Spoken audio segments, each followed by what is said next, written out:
Chapter 36. The First Roman Prince, Augustus Caesar. After Caesar died, Rome was in an uproar. Who would be in charge of Rome now? The people had loved Caesar.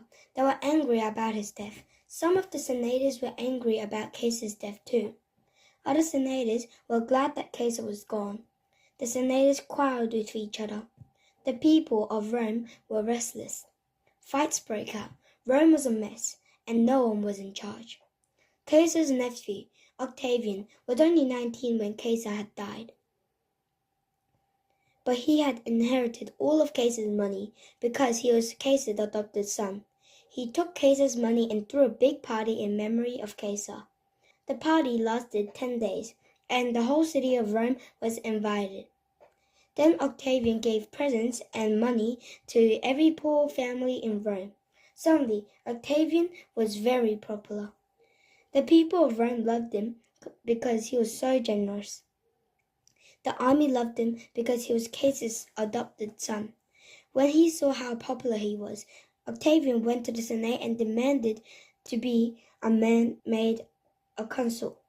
The Senate didn't want to make Octavian a ruler of Rome. He was too young and he was too much like Caesar.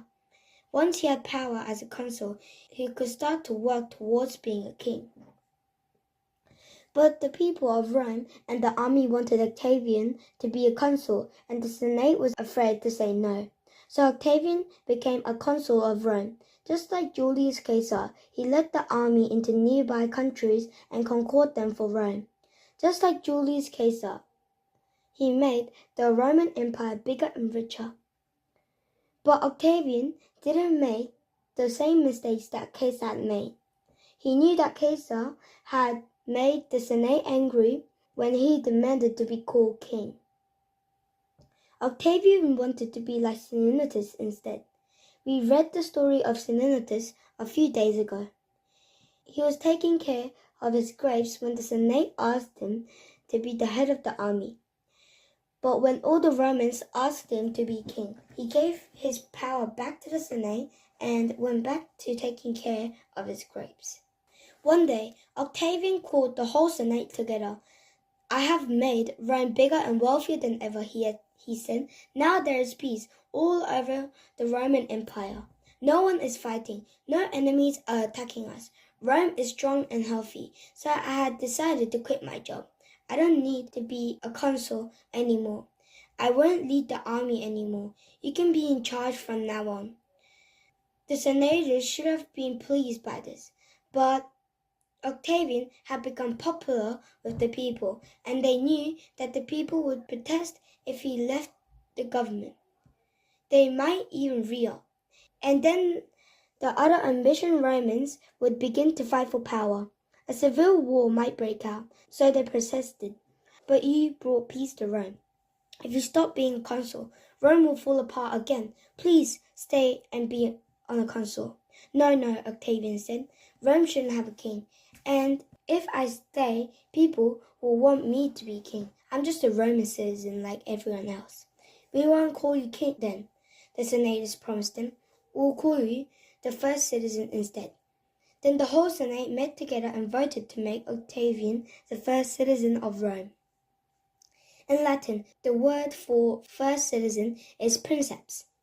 The English word prince comes from the word princeps. A prince was the most important citizen in his country. And even though Octavian was called first citizen, he acted like a prince. He ruled Rome, led the army, and had complete control over the whole Roman Empire.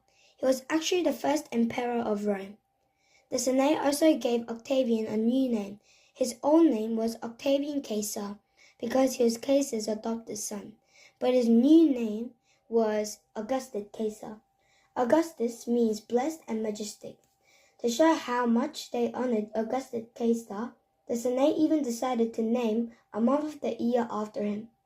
Can you guess which month of the year is named after Augustus Caesar? The month of August. They also agreed to name a month of the year after his adopted father, Julius Caesar. Can you guess which month is named after Julius Caesar? The month of July. Julius Caesar and Augustus Caesar lived a very long time ago, but every time we look at a calendar, we are reminded of them.